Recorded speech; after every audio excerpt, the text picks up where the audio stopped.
Assalamualaikum warahmatullahi wabarakatuh. Bismillah, alhamdulillah. Assalatu wassalamu ala sayyidina rasulillah wa alihi wa sahbihi wa mawalah amma ba'du. Saya akan memaparkan materi tentang pemahaman hadis secara tekstual dan kontekstual. Pemahaman hadis secara tekstual. Memahami hadis secara tekstual itu adalah memahami makna hadis-hadis Nabi Muhammad SAW sesuai dengan yang ada pada teks, sesuai dengan apa yang tertulis. Pembahasan yang kedua adalah pemahaman hadis secara kontekstual. Memahami hadis secara kontekstual itu berarti memahami makna hadis dengan melihat kondisi atau suasananya dulu dengan melihat kondisi sekarang ini bagaimana. Jadi disitulah letak perbedaan antara tekstual dan kontekstual. Kalau tekstual itu berarti memahami hadis dengan hanya melihat teksnya saja. Kalau kontekstual itu dengan melihat kondisinya itu yang dulu bagaimana, yang sekarang bagaimana. Jadi dilihat konteksnya. Dalam memahami hadis secara kontekstual ini ada 4 hal yang harus diperhatikan. Nah, yang pertama itu ada asbabul wurud. Jadi, asbabul wurud ini maksudnya adalah sebab-sebab yang menjadi atau yang melatar belakangi hadis itu muncul. Yang kedua yang harus diperhatikan ini adalah lokal dan temporal. Ini maksudnya kita harus memperhatikan tempat di mana hadis itu disabdakan. Selanjutnya yang ketiga itu adalah kausalitas hadis. Jadi maksudnya dalam memberikan perintah ataupun larangan, Nabi Muhammad SAW itu sering menggunakan kata-kata yang tidak bisa kita pahami secara tekstual atau katakanlah itu adalah bahasa ungkapan.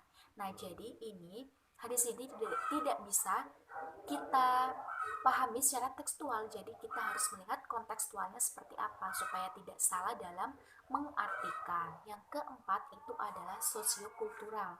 Jadi dalam memahami hadis secara kontekstual ini harus diperhatikan keadaan sosial dan budayanya yang dulu itu saat hadis itu disabdakan itu bagaimana dan sekarang itu bagaimana. Kita langsung saja ke contoh hadis dengan pemahaman tekstual.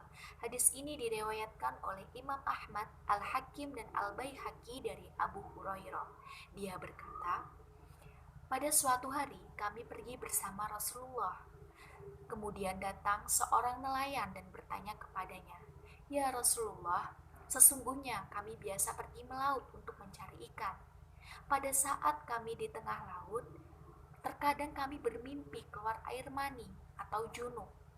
Maka dari itu kami membutuhkan air untuk mandi dan berwudu. Lalu bagaimana jika kami mandi dan berwudu menggunakan air laut? Sebab jika kami mandi dan berwudu menggunakan air tawar yang kami bawa untuk minum, tentu kami akan mati karena kehausan." Kemudian Rasulullah SAW bersabda, "Bismillahirrahmanirrahim. Iltasilu minhu wa tawaddau bihi. Fa innahuma uhul illu maitatu."